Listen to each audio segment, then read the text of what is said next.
চাকরির জন্য দলের প্রাক্তন পঞ্চায়েত সমিতির কর্মদক্ষকে দেওয়া 20 লক্ষ টাকা ফেরত না পেয়ে আত্মহত্যা প্রাক্তন পঞ্চায়েত প্রধানের স্বামীর।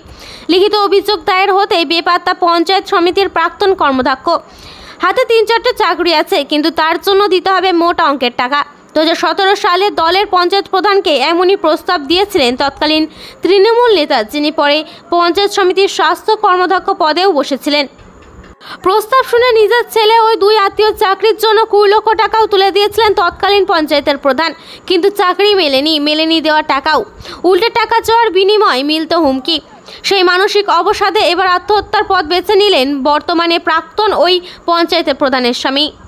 বাঁকুড়ার কোতুলপুরে এই ঘটনায় লিখিত অভিযোগ দায়ের হতে বেপাত্তা অভিযুক্ত প্রাক্তন পঞ্চায়েত সমিতির কর্মদক্ষ। ঘটনায় অস্বস্তিতে পড়ে মুখে কপুল এঁটেছে স্থানীয় ব্লক তৃণমূল নেতৃত্ব। জেলা নেতৃত্বদের দাবি, দল কোনো রকম দুর্নীতিকে প্রশ্রয় দেয় না। এমন ঘটনা ঘটে থাকলে প্রশাসন আইনানুগ ব্যবস্থা নেবে। বিজেপির কটাক্ষ, তৃণমূলের আন্দোলনে এমন একটা নয়, অসংখ্য সন্দীপ ব্যানার্জি রয়েছেন। জানা গেছে 2013 থেকে 2018 সাল পর্যন্ত তৃণমূলের দখলে থাকা বাঁকুড়া জেলার কোতুলপুর ব্লকের দেশটা কোয়ালপাড়া গ্রাম পঞ্চায়েতের প্রধান ছিলেন রূপা মণ্ডল।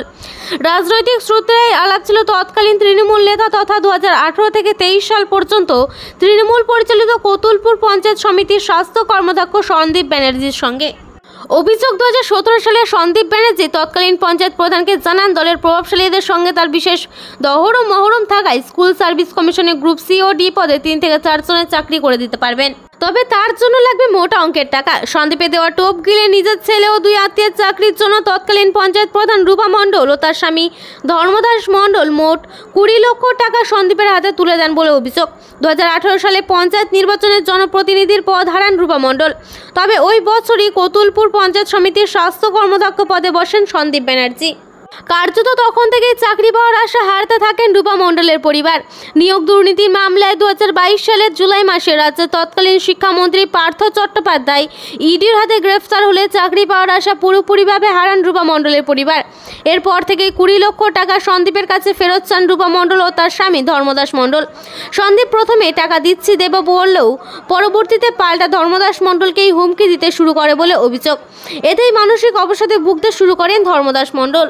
গতকাল দুপুরে আচমকায় তিনি গলায় ফাঁস লেগে আত্মহত্যা করেন। স্ত্রী রূপা মণ্ডল তথা প্রাক্তন পঞ্চায়েত প্রধানের দাবি, তিনি বিভিন্ন আত্মীয় স্বজনের কাছে ধার করে এবং ব্যাংক থেকে ঋণ নিয়ে সন্দীপ ব্যানার্জিকে ওই বিপুল পরিমাণ টাকা তিনি দিয়েছিলেন। সন্দীপ সেই টাকা ফেরত না দেওয়ায় নিজের জমি বিক্রি করতে হয়েছিল, আর তাতেই স্বামী ধর্মদাস মণ্ডলের মানসিক অবসাদে আরও বৃদ্ধি পায়। সেই মানসিক অবসাদে তিনি আত্মহত্যা করেছেন বলে দাবি স্ত্রীর।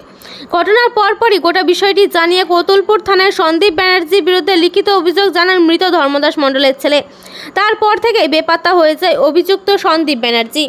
বিজেপির কটাক্ষ, তৃণমূলে পদাধিকারীদের হাতে অন্য দলে পদাধিকারী এমন প্রতারণার শিকার হলে সাধারণ মানুষের সুরক্ষা কোথায়? পঞ্চায়েত সমিতির প্রাক্তন স্বাস্থ্য কর্মদক্ষের এমন কীর্তিতে স্বাভাবিকভাবে অস্বস্তিতে পড়ে মুখে কুলুপ এঁটেছে কোতুলপুর ব্লক তৃণমূল নেতৃত্ব। তৃণমূলের জেলা নেতৃত্বের সাফাই বিষয়টি তাদের জানা নেই। অভিযোগ সত্য হলেও প্রশাসনের পাশাপাশি দলও প্রয়োজনীয় পদক্ষেপ করবে। মৃত ধর্মদাস মণ্ডলের স্ত্রী রূপা মণ্ডল কি জানালেন তা আপনাদের শোনাবো। বাঁকুড়া কোতুলপুর থেকে মিলন পাচার রিপোর্ট, MBS নিউজ।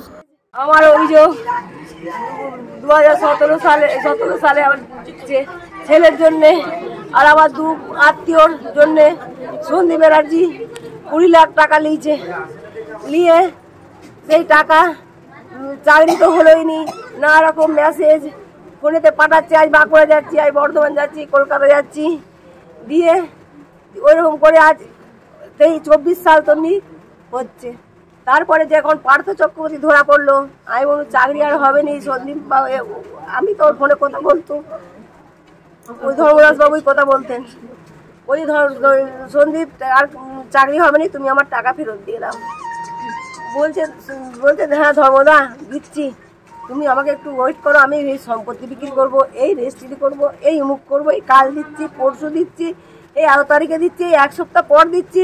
এইরকম করে 17 সাল থেকে 24 সাল হলো। আমার যেদিনে আমি MLA সাহেবকে ফোন করলুম, সেদিনও সন্দীপ ব্যানার্জিকে ফোন করেছি, আমার ক্যাসেট আছে ফোনেতে, সেদিনও ক্যাসেট আছে। দিয়ে ওই ভাব চলছে। দিয়ে আমি বলুন এরকম হবে না, এবার আমি আইনে প্রশাসনের দ্বারস্থ লোক। দিয়ে পুলিশ অফিসে পুলিশ ইয়েতে দরখাস্ত করেছি। মোট কত লাখ টাকা দিয়েছিলেন? মোট কত লাখ টাকা দিয়েছিলেন? মোট 20 লাখ। কিসের জন্য দিয়েছিলেন? চাকরির জন্য। কার চাকরির জন্য দিয়েছিলেন? আমার ছেলের জন্য লিয়েছে 10 লাখ, আমার দু আত্মীয়র জন্য লিয়েছে 5-5-10 লাখ টাকা।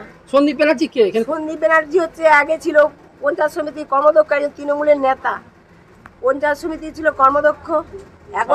এখন উনি আছেন রামচরণ, ওই কি তাজপুর রামচরণ বিশ্ববিদ্যালয়ের সভাপতি, উচ্চ বিদ্যালয়। কিসের চাকরি করে দিয়ে বলেছিল? C group, D group. হ্যাঁ, অত করে কেউ টাকা নেয়। আপনারা অভিযোগ কথা জানিয়েছিলেন থানায় বা কোনো? অভিযোগ আমরা ব্লক সভাপতির কাছে আগে দরখাস্ত দিয়েছি, আমার অঞ্চল সভাপতিকেও দিয়েছিলাম দরখাস্তটা। উনি বললেন ব্লক সভাপতি কিছু করেনি, তাহলে আমি একদমই সেটা